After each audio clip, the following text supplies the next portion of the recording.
Good morning, everybody. Welcome to The Better Life with Dr. Pinkston. I'm Dr. Marianne Pinkston, and today we're going to talk a little bit about metabolic syndrome or prediabetes. It has a lot of names: insulin resistance. There's a lot of names that go along with keeping your glucose normal, watching your glucose, and your doctor often will check and look at the reference ranges on the labs and say, oh, it's normal, and you're running about 90 or 100, 106. I see those all the time. Those numbers are not normal. Those are reference ranges that are based on population averages. And so we want to tear this apart a little bit. And as always, I'm going to bring you a fantastic guest and welcome back Laura Laval, a nutritionist and dietitian that I have worked with for a long time now. She is works with Jim Laval, the Laval Performance Health Center at PD Labs. And good morning, Laura. Welcome in. Good morning, Marianne. Good morning. It's so good to see you. Always. It's been since we've seen each other live. I know. I wish. You were one person that I love to sit and spend so much time with. We have a great time, and I love you dearly, and I appreciate you being on. So, what I mentioned, the insulin resistance, prediabetes. Tell us a little bit from a nutritionist standpoint what you feel like we can accomplish this morning as far as keeping our glucose normal. Marianne, it's funny because there's so many trends, as we both know, when it comes to diet, so many trends and to health nowadays. I mean, what's huge right now? Biohacking, right? Everybody wants to biohack their health. And I think a lot of times we're always looking for something really different, exotic kind of in a way, on the biohacking front. And, the truth be told, the number one thing people need to control and biohack, their blood sugar. Absolutely. It's still blood sugar. It is the number one thing that will get you in trouble with your health. Yes. And so I kind of looked at some big headlines, what's been in the headlines lately.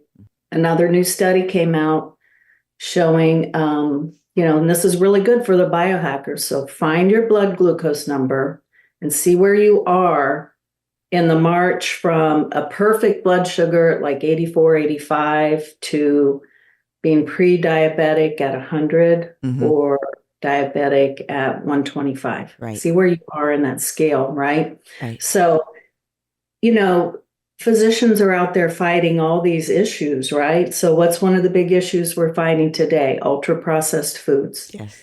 Any red-blooded American has been raised with all these packaged foods that are easy to grab, right? From any convenience store, gas station. You grab that package of whatever, cookies, baked goods, chips. If you're grabbing for breakfast, a sugary cereal, just the easy things that we were raised. A lot of Americans were raised on those kind of foods. This is true. And they're really horrible for our health. And we can get into that a little bit more if you want, because I'm kind of digressing from the nuts and bolts of the blood sugar. But that's where the rubber meets the road. Because, when I'm traveling, I'm the same as everybody else. I'm trying to find something healthier to eat from those choices in the airport or in the gas station. Yeah. Generally, people have a hard time for whatever reason going for the whole food. Usually there are apples there. Usually there are little containers of veggies with some nuts and seeds. Buy a package of sunflower seeds and an apple, or a package of sunflower seeds and a V8 juice even. Right. Even though it's a little bit processed, it's a whole food. You can recognize that's what an ultra processed food is, a food that's so much industrialization processing, So taking that grain from the wheat and grinding it down, or the corn and extruding it to make a puff, that's ultra processed. Absolutely. And then what's on it, the colorings, the orange color, the flavorings, they're not even the flavors that would just come naturally in a food. Absolutely. They have to put color and flavor in it. Yes. The industrialized oils that so many people are trying to lower their intake of that now. And that's a good move, Yeah. But those ultra processed foods, first and foremost, they mess with your blood sugar. because the more refined those flours and those sugars are, the more they raise our blood sugar. Right. So that's just that's just the first very basic problem with them. But, it was interesting to me because I'm an older dietitian, but, I have clients all ages, literally all ages. I go from 10-year-olds up to 90-year-olds, and I've been doing this for 30 years almost now. And I feel for the younger people because I do feel like the health is declining more. Yeah. They're starting out rougher because of different things that they had no idea were going to impact them, Right. like the gut flora that is their mom has or not, Right. that they come into contact in the birth canal, and the number of vaccines and, and the types of foods, right? So I feel like they're fighting a little more upstream. And here's what this study found on ultra processed foods, okay? Yes. Mood. How many times, Marianne, do you see people in these teenage, young adult years really struggling with mood? Absolutely. So many. More anxiety, more depression, difficulty sleeping, Well, the ultra processed foods can contribute to that. Yes. So that's quality of life right there. And, maybe when you're younger, you'll get away with your blood sugar for a little while till you get a little older, and you get a little more settled down into a job. You're not quite as active in your life, maybe. But, the list was kind of scary. The latest study on the ultra processed foods was 32 conditions that were directly, your risk was going to be a lot more for these conditions if you continue to eat the ultra processed foods. So, and it was everything from the normals that you would expect related around blood sugar issues, not being able to manage your weight, blood pressure going up, the metabolic syndrome, gaining weight in your waist, to progressing on then to, of course, the heart disease and diabetes. But then they even link to things, scary stuff, more risk for breast cancer, more risk for pancreatic cancer, colon cancer, non-alcoholic fatty liver. Right. So you don't even have to drink nowadays. Exactly. You don't have to drink too much alcohol to get a fatty liver. You just have to eat too much sugar and processed foods, Absolutely. So that non-alcoholic fatty liver is, I've treated people in liver failure from these issues, Yeah, it's true. The quality of life is scary. So I guess the message is, the good news is they're finding this out. They're coming out strongly about it. It kind of used to be back in the old days with dietetics, they would say, well, you can work these fun foods in a little bit here and there. Pretty much, like just find a balance. Now the messaging is stronger. Right. No, we Thank goodness. really have to learn how to get back to whole foods as unprocessed as possible. Yes. Shop around the outer aisle of the grocery store versus those inner aisles, Yes. I kind of don't like all those general rules because there are certain foods that you can do that are somewhat processed that are okay, like canned beans. Beans and legumes, such a great source of fiber. The more you can get resistant starch, the more you're going to be able to manage your blood sugar. And that's in a middle aisle. Right. Okay. So there are some things that fall outside of those generalities. Absolutely. But definitely, first and foremost, the need to get away from those ultra processed foods. So that was one headline. Yes. So then another new headline, and this is where I was talking about the blood sugar continuum, was another study finding that biohacking, get back to biohacking, look at your blood sugar number, your fasting. Also, a lot of people are wearing the continuous glucose monitoring now. That can be a lot to wade through and figure out. Right. Because you'll see that thing going all over the place. Yeah.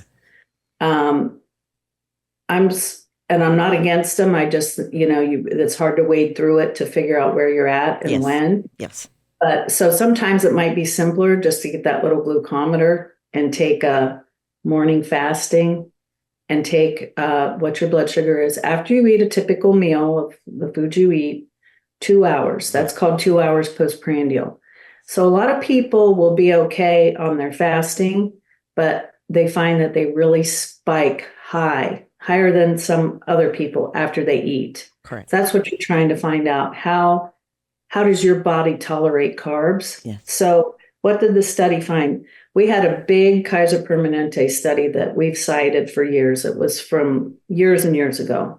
And what it found was for every point over 85, your blood sugar, and this is fasting, every point over 85, you're going to have a 6% increase risk for becoming diabetic. Wow. Over the next 10 years. Wow. So let's say you're 86. Mm-hmm. Already you're starting that little bit of a climb. Yep. Most people aren't going to worry until maybe they hit 95, getting up closer to that 100 mark. Yep. By the time you get up into those upper 90s, and this is why this is what you might term an insidious problem, because you're lured into thinking that you're doing okay, because you're by still your in physician most of the 90 time. range. Right. So once you get up above, so if anybody's hovering around 90 and up between the 90 and 100, that's a range where you biohackers, you better get on that, because if you don't get on that, it just progresses with age. Yes. Because what happens as we age, you just get more, people tend to put on a little more weight. You get exposed to more environmental negative influences, more pesticides and things in the environment, and stress. Stress is a big factor in whether you're going to be able to manage your blood sugar or not. Huge. Yes. Do you remember the first time you saw, as a young medical student, a person coming in with a terrible blood sugar event, a person with diabetes, due to a stressful family situation? Yeah, and see that? 30 years ago, acidosis out over it. Right, 30 years ago, it wasn't as prominent, and it's been 30 years. You can believe that. Now, completely different. It's almost everyone. It's so rare to find somebody under 85. Yeah.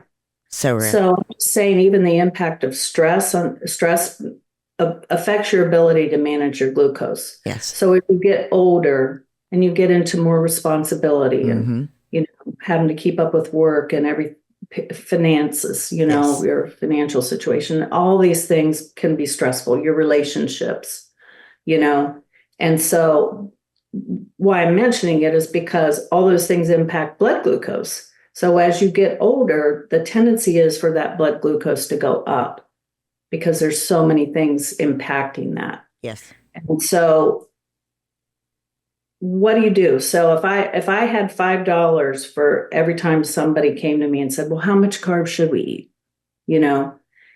There's no magic bullet number. There really isn't. Right. So if we go to, and I've seen this as a dietitian, I have some people that can eat surprisingly more carb, than the next person. I'm a person that diabetes runs in my family. I don't have a lot of leeway. If I eat too much carb, my blood sugars are going up. Yep. So getting back to, I always feel a little conflicted citing studies in a way, because I feel like the average person out there, they don't tend to trust a lot of these studies. Mm-hmm. But here's one thing I'm going to qualify. Listen to your dietitians, because we're a health profession, but we're where the rubber meets the road.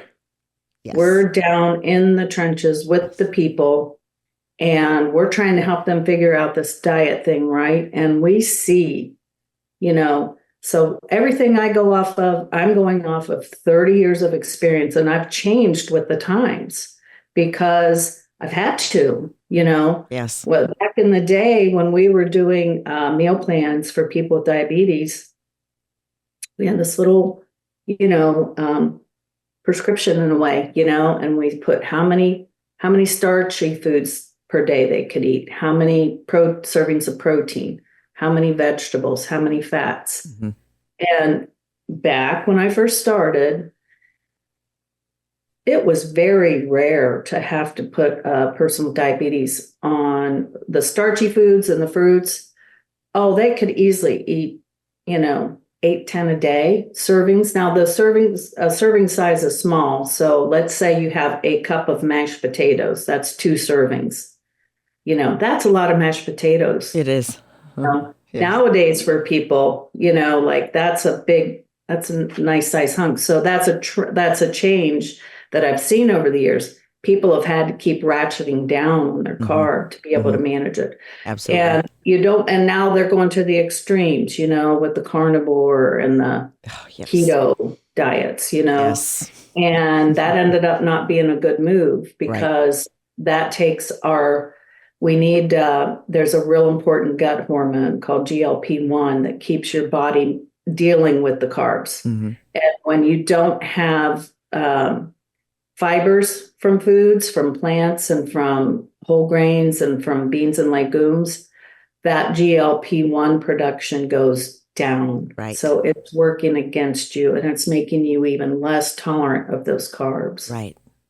Did you ever go a few years ago when the lower carb diet started coming back in? Did you go on a pretty low carb diet ever? Oh, yes. Oh, in my here, and we've only got about a minute and a half left, so I might need to tell the story on the other side. But yeah, in my 13-year history of being obese, I went back and forth between every diet that there was known to man, low carb and South Beach and Atkins and all of those. That became very popular. I went real low carb when I hit menopause and I started gaining weight, and I lost weight, but then I found when you do eat a carb, you gain so fast. True. So you're kind of stuck in low carb hell. Right. So real quick before we have to go to break, how much carb should you eat? You have to find out the amount of carb that works for you. Right. And there was a large study that was done back in 2015, and I was thrilled because they used the exact method that we use to help people quantify how much carb they're eating. It's called carb counting.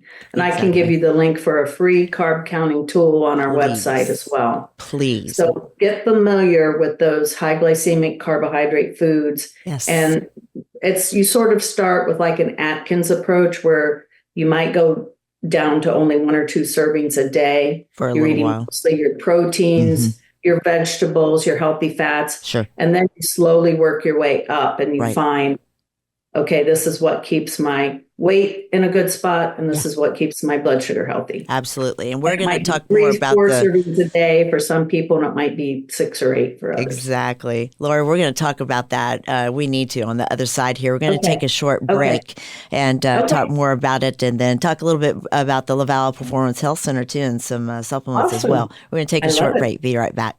Depression, anxiety, low energy, weakness, these are just some symptoms of low B12 levels. And the absorbable B12 folate supplement that's helping people declare victory over depression symptoms is De Novo Plus B12 by Magna Pharmaceuticals. Patients with symptoms of depression often exhibit low levels of folate and vitamin B12. The human body needs sufficient folate intake to produce the essential neurotransmitters serotonin, dopamine, and norepinephrine. These neurotransmitters alleviate feelings of sadness, anxiety, and gloom. What makes De Novo Plus B12 so successful? De Novo Plus B12 contains readily absorbable folate and B12. That means it's more successful at correcting the root cause of your deficiency, not just the symptoms. Whether you are suffering with low energy, depression, fatigue, or anxiety, you owe it to yourself to learn more at magnaweb.com. That's magnaweb.com. Please let us know at checkout that you heard about De Novo Plus B12 on The Better Life with Dr. Pinkston. Welcome back, everybody. I'm Dr. Pinkston. I am here with Laura Laval, nutritionist and dietitian. 30 years experience, both of us here, talking about carbs and carb counting. And, we ended the last session with talking about carb counting and a study you have. That is such interesting information. We're going to have that on the website. I will make sure to include that. But please go on and tell us a little bit more about. Well, what was interesting about that particular study, and that was the bottom line, how they chose to help people get dialed in, personalizing for them, because that's what the biohacking is about, right? Is finding out what does my body need, right? And so when I sit down in the trenches and do this carb counting every day with people, it's kind of not to some people, like, you mean I have to actually count those No. chips or those crackers or measure? And that's the way you do it and do it well. So if you're really into biohacking, that's you're going to love it, you know. But what was interesting about that study, even though that's where everybody comes, that's the practical way to figure out how much carbohydrate you're going to tolerate. What I want people to know too was that study found when it came to carb tolerance, there are so many different factors in your health that can impact that, even the microbiome. So I know everybody's into the microbiome now. Mm-hmm. Thank goodness. They found that a species of gut flora called proteobacteria, when that is high, your blood sugars tend to run high. And what we know about that strain is it does tend to go up in people who eat more meat and meat only. Okay. So that's what I was talking about before the break, where you got to be careful with some of these extreme diets because you can sort of get yourself locked into that low carb hell, you know, where the diet that you're eating is creating less and less tolerance of carbs. Absolutely. Your gut flora and everything shift. There's another species of flora called eubacteria that was negatively correlated. So the more eubacteria you have, the better your blood sugar will tend to be. It will come down. More eubacteria, lower blood glucose. Wow. And where do you get those? Plants. Yes. Plant foods. Not probiotics necessarily. Yeah. And you'll eventually we'll have more dialed in, you know, probiotics that'll be more specific. Right. They'll get better. But right now we do know that we have what are called the chaperone species. So that's your bifidobacterium, your lactobacillus. Those are the main strains that you'll see in most of the mixes. Absolutely. And they attract and bring along the other guys that you will get exposed to in your plant foods and your diet, if you're eating them, so eat them. Which is kind of cool. Yeah. But it was everything from microbiome to the amount of sleep a person gets, the amount of exercise, the macronutrient content of the meal. So when a meal is high carb, low fat, that's going to have more impact on blood sugar. Right. When the food is a mixture of carb, fat, and protein, that's a better mix for blood sugar. That slows the release of the blood sugar into the bloodstream, and that's a good thing. Yeah. So there were tons of, even sodium impacted blood glucose. Higher sodium, higher blood glucose. Wow. That one shocked me. Yeah. So I'm not real big on being too extreme of a salt Nazi. Right. But you do have to watch the amount of sodium. That's another bad factor. And the ultra-processed foods, circling back to ultra-processed, right? Yep. Tend to be much higher in sodium. Look at a can of soup. That's one of the highest. And see, now there's a food that if I buy a can of vegetable soup, I might actually recognize a few vegetables in there. You know what I mean? Yeah. It's not so processed, I can't even see the vegetable. True. But they throw so much salt in, make it have Exactly. flavor. And you can make soup at home and you don't have to use that kind of sodium and get flavor and it tastes good. And that's not bouillon and broth and things like that. You know. Yeah. Not that good for you. So anyway, back to that study was from a journal called Cell. And it's not that old. It was back to 2015. Now, remember I talked about the old Kaiser study, 6% increased risk. Okay, biohackers, listen to this. Nowadays, because it's all these factors impacting our tolerance of these carbs, a new study just came out and found that for every point over the ideal of 85, a 9% increase. Oh my goodness, it's increasing now. Oh my goodness. So by the time you get, 5 points above at 90, almost 5 times 9, you're almost at a 50% increased risk for becoming diabetic in the next 10 years. This is wonderful information, and I'm going to have a lot of this information on the website. I want you to talk a little bit. We've got about 2 minutes left, and I want everybody to know where they can find you, where they can find a lot of this information, as well as supplements and things like that that are geared toward maintaining blood sugar more naturally. Please tell us where you are. Well, I am on Facebook. If you do Laura Laval, RDN, Laura Laval Nutritionist, you will find me on Facebook. And my Facebook page, what I focus on is carb and allergens. We didn't talk about gut health today, but when you get into gut health issues, people are struggling with being reactive to food highly allergenic category of foods. So wheat, dairy, all that. Yeah. And so my tips are for low allergen and carb management. Yes. So you can find me there. I am the vice president of nutrition and dietetics in our company, Metabolic Code. Mm-hmm. So if you go to metaboliccode.com, and we have a shop there. So if you're interested in some supplemental support, when it comes to blood sugar specifically, if there are people out there struggling with blood sugar, right now on our site, we have a product called Glucobeta Stimulator. Yes. It's got good ingredients for people really struggling to manage their blood glucose. That's Absolutely. A really good product. Absolutely. We have products for if the stress is in your life, we have Quicalm. We have products for sleep. So you can find some support. And I'm a big believer in supplemental support. I don't think you can do it all with just your diet alone, diet style. You know what? Back in the 70s, we've got about 20 seconds. So I want everybody to know that you can also find all this information at drpbetterlife.com. You can find our previous show as well with Laura, and lots of information on the Laval Performance Health Center, which I'm medical director and Laura's associated with, and pdlabsrx.com. You can always find information there and links to Metabolic Code.